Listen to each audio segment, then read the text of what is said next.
Welcome to Tamil today friends. நாம் இன்னைக்கு இந்த வீடியோவில் எதை பற்றி பார்க்க போகிறோம்னா, உங்களோட நீங்கள் ரெக்கார்டிங் பண்ண வீடியோஸை 19:16 ஸோ இந்த கேட்டகரியில் எப்படி வந்து எடிட் பண்ணுறது. அதாவது பார்த்தீங்கன்னா நிறைய பேர் பார்த்தீங்கன்னா யூடியூப், ஃபேஸ்புக், ட்விட்டர் ஸோ இந்த மாதிரி கேட்டகரியில் வந்து சோசியல் பிளாட்ஃபார்மில் வந்து வீடியோ வந்து அப்லோட் பண்ணிட்டு இருப்பாங்க.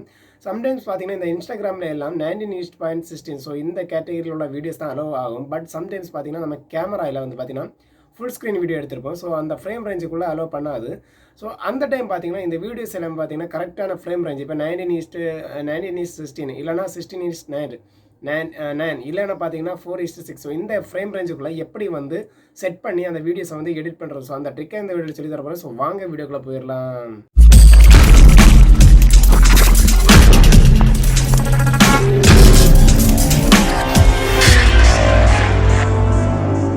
முதல்ல வந்து பார்த்தீங்கன்னா உங்களுடைய கம்ப்யூட்டர் இல்லைனா லேப்டாப்பில் பீகட்டுங்கிற சாஃப்ட்வேரை வந்து இன்ஸ்டால் பண்ணிக்கணும்.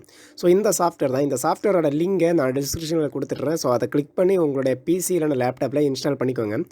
ஸோ இந்த சாஃப்ட்வேரை பொறுத்த வரைக்கும் என்னென்னு பார்த்தீங்கன்னா, நீங்கள் எந்த ஃப்ரேம் ரேட்டில், அதாவது பார்த்தீங்கன்னா 9:16 இல்லைனா 16:9 இல்லைனா பார்த்தீங்கன்னா 4:3 ஸோ இந்த ஃப்ரேம் ரேட்டுக்குள்ள வீடியோஸை வந்து பார்த்தீங்கன்னா அக்யூர் சேம் ஃப்ரேம் ரேட்லேயே வந்து பார்த்தீங்கன்னா உங்களுக்கு எடிட் பண்ணிக்க முடியும்.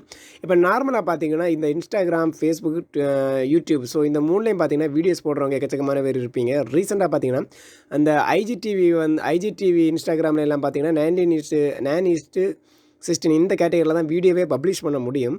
பட் என்னென்னா சம்டைம்ஸ் வந்து பார்த்திங்கன்னா அது அலோவ் பண்ணாது. ஏன்னா சம்டைம்ஸ் நம்ம கேமராவில் வந்து பார்த்திங்கன்னா ஃபுல் வீடியோஸ் வந்து எடுத்துருப்போம். ஸோ அது வந்து பார்த்திங்கன்னா அது அலோவ் பண்ணிக்காது. ஸோ அப்படிப்பட்டவங்களுக்கு இந்த 9:16 கேட்டகரியில் எப்படி வந்து வீடியோ வந்து எடிட் பண்ணுறதுக்கு ஸோ இது சிம்பிள் மெத்தடாக இருக்கும்.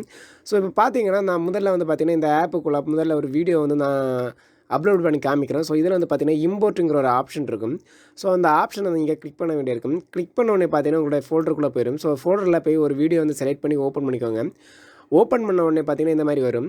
வந்ததுக்கப்புறம் பார்த்திங்கன்னா இந்த வீடியோஸ் பார்த்திங்கன்னா தெரியும் அந்த 9:16 ஸோ இந்த ஃப்ரேமுக்குள்ளே நிற்கலை. ஸோ அது வந்து பார்த்திங்கன்னா உள்ளாடி தான் குளிஞ்சிருக்கு. ஸோ இப்போ பார்த்திங்கன்னா இந்த ஃப்ரேம் ரேட்டுக்குள்ளே நான் வந்து இதை வந்து செட் பண்ணிக்கணும். ஸோ ப்ராப்பராக செட் பண்ணால் தான் அந்த வீடியோ பார்க்க ரொம்ப குவாலிட்டியாக அழகாக இருக்கும். இப்போ பார்த்திங்கன்னா அந்த வீடியோ வந்து ஜஸ்ட்டு மவுஸ் வச்சு கீழே இழுத்து அந்த வீடியோ செக்ஷனுக்குள்ளே போடுறேன். போட்டுட்டு பார்த்திங்கன்னா இதை வந்து இப்போ எனக்கு கரெக்டான அந்த ஃப்ரேம் ரேட்டில் வந்து பார்த்திங்கன்னா எடிட் பண்ணிடுங்க. ஸோ மேலே பார்த்திங்கன்னா க்ராப் ஆப்ஷன் இருக்கும்.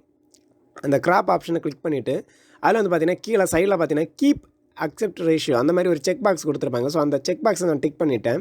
டிக் பண்ணோன்னு பார்த்தீங்கன்னா ப்ராப்பராக அந்த ஃப்ரேமுக்குள்ளே நின்றுச்சு பார்த்தீங்கன்னா தெரியும். அடுத்து ஓகே கொடுத்துவாங்க. ஓகே கொடுத்துட்டு பார்த்தீங்கன்னா இது வரைக்கும் நீங்கள் வந்து சின்னதாக இருந்த வீடியோஸ் அந்த ஃபுல் ஃப்ரேமுக்குள்ளே நிறைஞ்சு வந்துடும். இப்படி ப்ராப்பராக வந்து பார்த்தீங்கன்னா அந்த ஃப்ரேமுக்குள்ளே வந்துடும். அதுக்கப்புறம் பார்த்தீங்கன்னா கீழே வந்து எக்ஸ்போர்ட் ஆப்ஷன் இருக்குது. அதை கிளிக் பண்ணால் இந்த மாதிரி வந்துடும். ஸோ இதில் வந்து பார்த்தீங்கன்னா உங்களுடைய நேம், அதுக்கப்புறம் பார்த்தீங்கன்னா வீடியோ வந்து ஹையாக வேணுமா லோவாக வேணுமா, ஸோ அது எந்த ஃபோல்டரில் சேவ் பண்ணணும், ஸோ இதெல்லாம் பார்த்துட்டு கீழே வந்து எக்ஸ்போர்ட் ஆப்ஷன் இருக்கும். ஸோ அதை கிளிக் பண்ணி உங்களோட வீடியோ வந்து எக்ஸ்போர்ட் பண்ணி எடுத்துக்கலாம் சேம் ஃப்ரேம் ரேஞ்சில். அதாவது பார்த்தீங்கன்னா இன்ஸ்டாகிராம், ஃபேஸ்புக் உங்களுக்கு எந்த ஃப்ரேம் ரேஞ்சில் வேணும்னாலும் அந்த 3 ஃப்ரேம் ரேஞ்சிலையும் பார்த்தீங்கன்னா உங்களுக்கு வந்து இந்த வீடியோஸை எடிட் பண்ணிக்கலாம். சிம்பிள் மெத்தட் தான். நார்மலாக பார்த்தீங்கன்னா இன்ஸ்டாகிராமில் எல்லாம் ரீசெண்டாக பார்த்தீங்கன்னா நீங்கள் ஃபுல் ஸ்க்ரீன் வீடியோ கேமராவில் எடுத்திங்கன்னா உங்களுக்கு அப்லோட் பண்ண முடியாது. அப்படிப்பட்டவங்களுக்கு பார்த்தீங்கன்னா இந்த ஆப் வந்து பார்த்தீங்கன்னா இந்த சாஃப்ட்வேர் வந்து பார்த்தீங்கன்னா ரொம்பவே சப்போர்ட்டிவாக இருக்கும். உங்களுக்கு ஃப்ரேம் ரேஞ்சை வந்து கரெக்டாக எக்ஸ்போர்ட் பண்ணி தரும். அது மட்டும் இல்லை இந்த சாஃப்ட்வேரில் இந்த எக்கச்சக்கமான எடிட்டிங் ஆப்ஷன் எல்லாமே இருக்குது. ஸோ நீங்கள் வந்து யூஸ் பண்ணும்போது தான் தெரியும். அது மட்டும் இல்லை இது வந்து பார்த்திங்கன்னா பெய்டு வெர்ஷன் தான். நிறைய பேர் வந்து பார்த்திங்கன்னா இதை பே பண்ணி தான் வாங்கணும். மற்ற மாதிரிப்பட்டவங்களுக்கு லிங்க் பார்த்திங்கன்னா யூடியூப்பில் நிறைய வீடியோஸ் போட்டு அதில் போட்டிருப்பாங்க. பட் அந்த மாதிரிப்பட்டவங்களும் நீங்கள் அதை பண்ணிக்கலாம். நான் என்ன பிளான் பண்ணி சொல்கிறேன்னு உங்களுக்கு புரிஞ்சிருக்குன்னு நினைக்கிறேன். ஸோ அதை வந்து வெளிப்படையாக சொல்லலை. இருந்தாலும் பார்த்திங்கன்னா இது பெய்டு வெர்ஷனில் நீங்கள் வாங்கி பண்ணுறது தான் ரொம்ப பெட்டராக இருக்குன்னு நினைக்கிறேன்.